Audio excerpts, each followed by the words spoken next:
Hello, সবাইকে welcome জানাচ্ছি Rinku from California ব্লগে আরও একবার। আশা করছি আপনারা সবাই খুব ভালো আছেন, আমরাও ভালো আছি। এখন আমরা একটু চা খাচ্ছি সবাই বসে কান্তজি মন্দিরের সামনে, আর এরপরে যাব হচ্ছে রামসাগর দিঘির উদ্দেশ্যে। তো চলুন তাহলে। তো এখানে আমরা গাড়ি থামিয়েছি একটুখানি করে আমার শ্বশুরের চিতাভস্য যা ছিল অল্পখানি করে মহানন্দা নদীতে দেওয়ার জন্যে। আর এরপর আমরা এটা দেওয়ার পর আমরা যাত্রা শুরু করলাম হচ্ছে গিয়ে রামসাগর দিঘির উদ্দেশ্যে।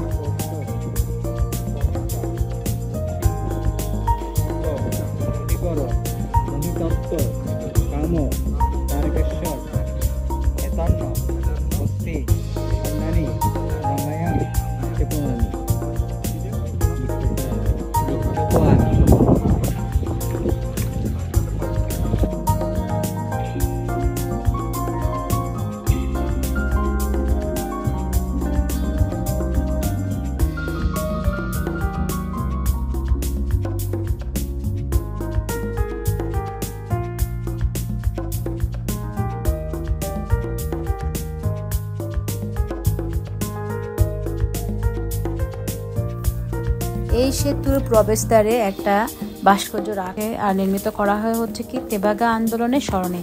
আর এই তেভাগা আন্দোলন নেতৃত্ব দিয়েছিলেন ইলা মিত্র। আর এইটা তেভাগা আন্দোলন শুরু হয়েছিল 1947 সালের ডিসেম্বর থেকে 1948 সাল পর্যন্ত।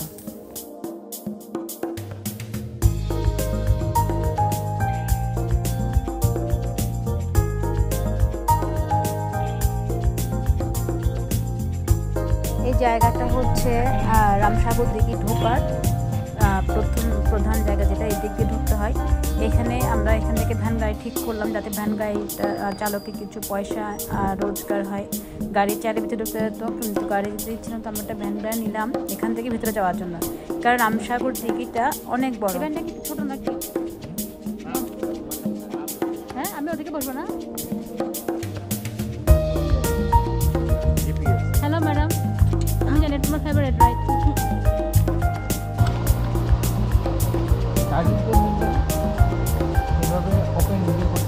আমরা যাচ্ছি ভিতরে। হ্যাঁ, একটা উদ্যান, জাতীয় উদ্যান রামসাগর ফরেস্ট বলে এটাকে। এটা দিনাজপুর শহর থেকে অবস্থিত, মানে দিনাজপুর শহরের লাগোয়া। তো এটার ইতিহাস সম্পর্কে আপনাদের আমরা মানে নোটিশ আর আমরা প্রদান করতে পারি।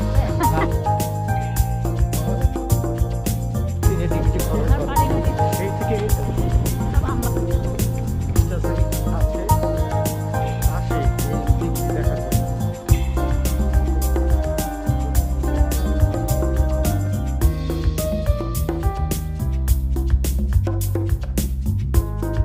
হ্যাঁ, তো ওই সময় হচ্ছে ওর স্বপ্ন দেখছিল যে ওর ছেলেকে যদি এখানে বলি রক্তটা যদি পানিতে পড়ে তখন হচ্ছে যে পানিতে খালটা হচ্ছে যে বড় করে বল। ওই কারণে ওর ছেলেকে যেটা খনন করছে ওখানে বলি করছে। ও বাবা, বলি করার পর পরের দিন থেকে এই জায়গাটা হে ভগবান। আমি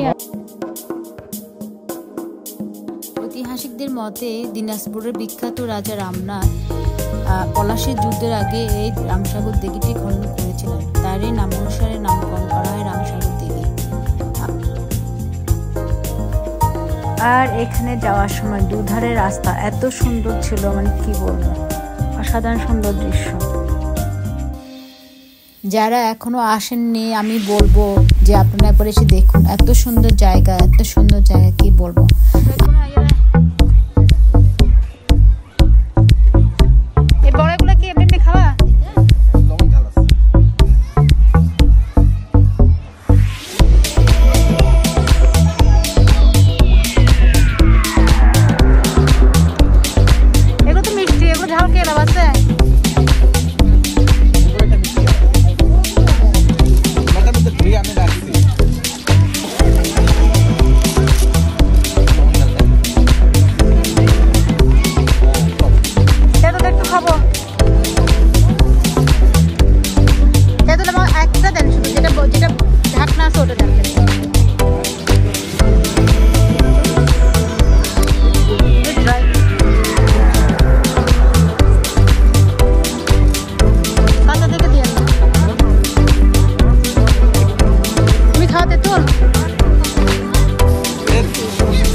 কত তেঁতুল কত?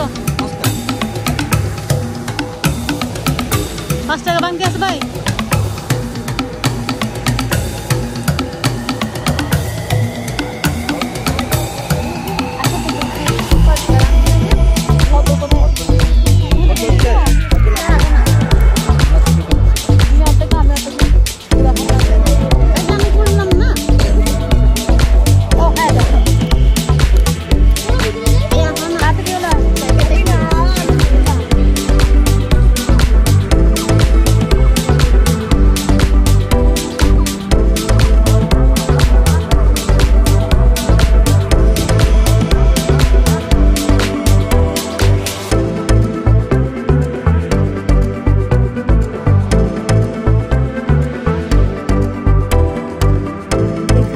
ওখানে বাদাম বিক্রি করে শুধুমাত্র হরিণ থেকে খাওয়ানোর জন্য।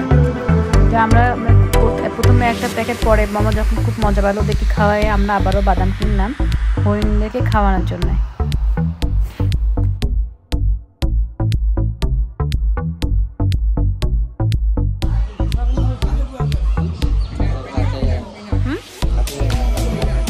ও তাই বাবা,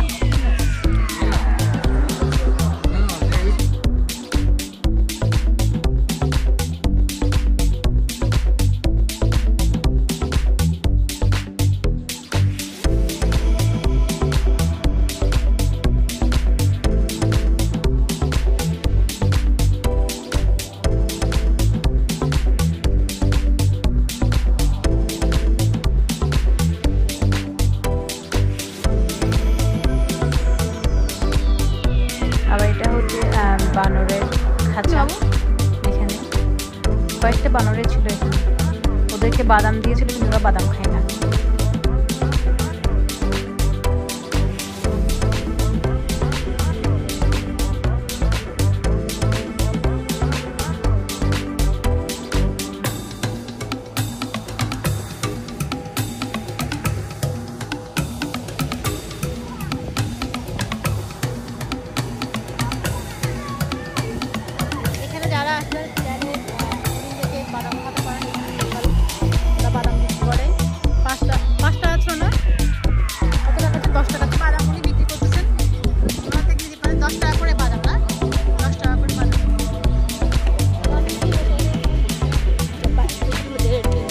এখন যাচ্ছি হচ্ছে আমরা দুপুরের খাবারটা খাবো। এখানে খুব ভালো খাবার কাটালাম। আপনার যারা হরিণকে খাওয়াতে পারেন যেভাবে বলছি। আর এখানে হচ্ছে বড়ই ফুল ফুল ফুল আর তেঁতুল, আর তোর টক খেতে ওরা লবণ মরিচ দেয়, খুব ভালো হয় খেতে। দেখাচ্ছি আপনাদেরকে আবার।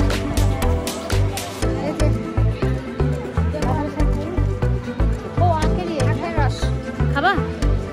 এখানে দেখতে আখের রস দেখাচ্ছি। আখের রস বানাচ্ছেন? বানিয়ে ফেলছেন? আমি একটু দেখা, আপনি কিভাবে বানাচ্ছেন একটু দেখাবো। এখন বানাবেন?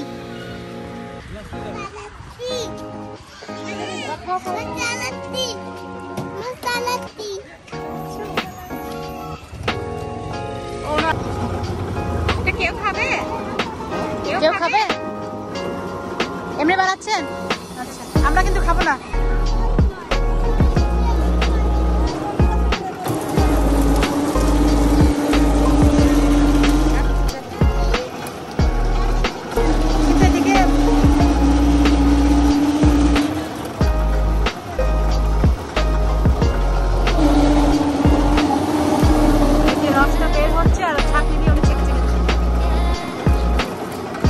পানিটা কোনটা? এটা না, ট্যাঙ্কি থেকে পানি আসছে তো? পানিটা এখান থেকে না? পানি ও রস কাঠ থেকে পানি আসছে।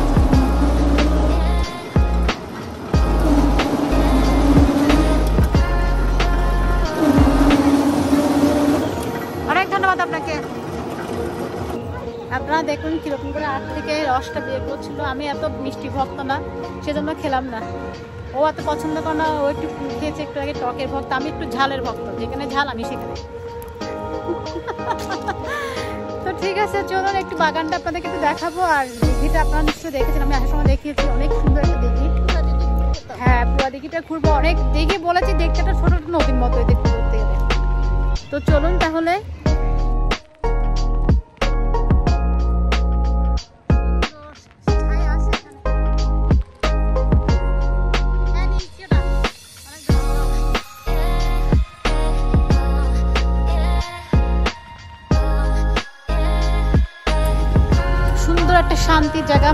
বসে থাকি এখানে। কিন্তু হ্যাঁ বোট দেখাচ্ছি, আপনারা চাইলে বোটও চলতে পারেন, কিন্তু অনেক রোদ, আমরা যাবো না।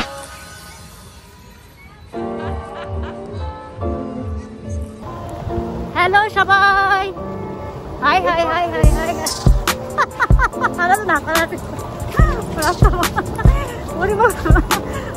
টিভি 10 চলে যেরকম নাচে।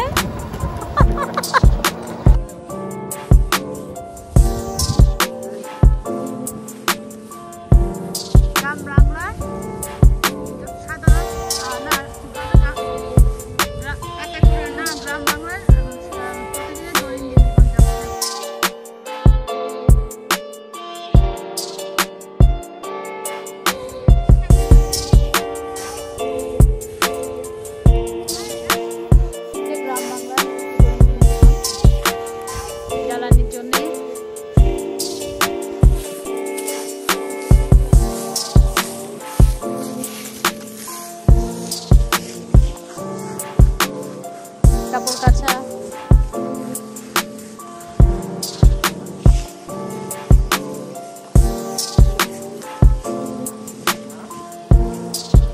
এই রামসাগর দিঘিতে আসলে অনেক কিছু দেখা যাচ্ছে। প্রথমে যে একটা চিড়িয়াখানার মতো দেখালাম, হরিণ যেখানে ছিল, আর এই রাস্তাটা কিছু যাওয়ার পরে আছে হচ্ছে একটা মা সরস্বতী ঠাকুরের মন্দির অথবা মা দুর্গা ঠাকুরের মন্দির, যেখানে সব পুজো হয়, এবং পাশে একটা মা কালীর মন্দির, সেটা নাম রাজা রামনাথের প্রতিষ্ঠিত কালী।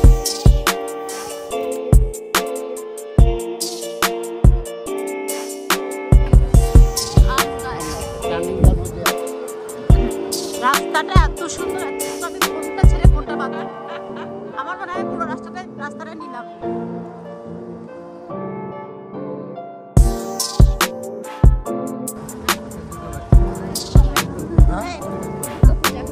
এখানে দুর্গাপুজো হয়, ওই যে মা দেখা যাচ্ছে,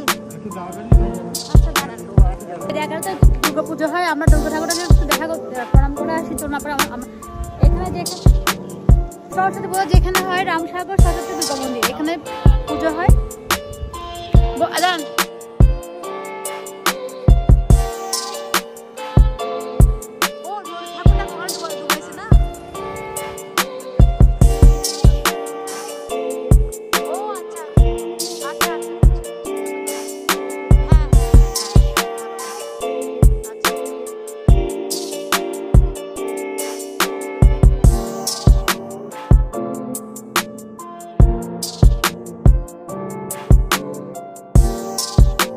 জায়গাটা এত সুন্দর, আমি কি বাদ দিব আর কি দেখো আপনার নিজেও জানি না। এগুলো সব আম বাগান, অনেক সুন্দর অনেক সুন্দর। মানে আমার মনে হয় ছায়া ঘন পরিবেশ যেটাকে বলে আর কি, না ছোটদা, ছায়া ঘন পরিবেশ যাকে বলে আর কি, একদম সেটা। বর্ষাকালে তখন এখানে পুরোটা সবুজ হয়ে যাবে, আর প্রকৃতিটা এত সুন্দর হয় তখন। আমার মনে হয় প্রচুর আমও হয় তখন। হ্যাঁ, আম তো অবশ্যই হয়। হ্যাঁ, এই সেই দুর্গা মা সরস্বতী ঠাকুর দেখা যাচ্ছে, সরস্বতী ঠাকুর। হ্যাঁ হ্যাঁ, তারা আসি সরস্বতী ঠাকুর দুর্গা ঠাকুর ওখানে। কোনটাকে? ওটাকে? ও আচ্ছা, দাঁড়া আমি এসে আসছি, তুমি বলবা। বলো।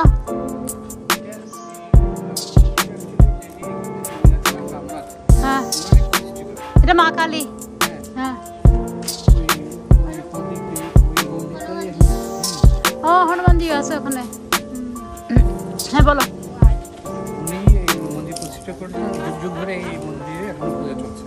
আচ্ছা আচ্ছা, কালী পুজোটা নিশ্চয় বড় করা হয় তাহলে এখানে।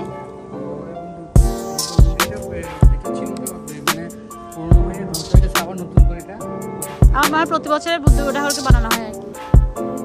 মা কালীর মূর্তিটা ছিল খুবই সুন্দর, একটা শান্ত শান্ত ভাব, খুবই ভালো লাগলো মা কালীকে দর্শন করে, মা সরস্বতীকে দর্শন করে। তো আজকের মতো আমরা ব্লগটা এখানে শেষ করলাম। সবাই খুব ভালো থাকবেন, সুস্থ থাকবেন, আবারও দেখা হবে আর একটি নতুন ব্লগে।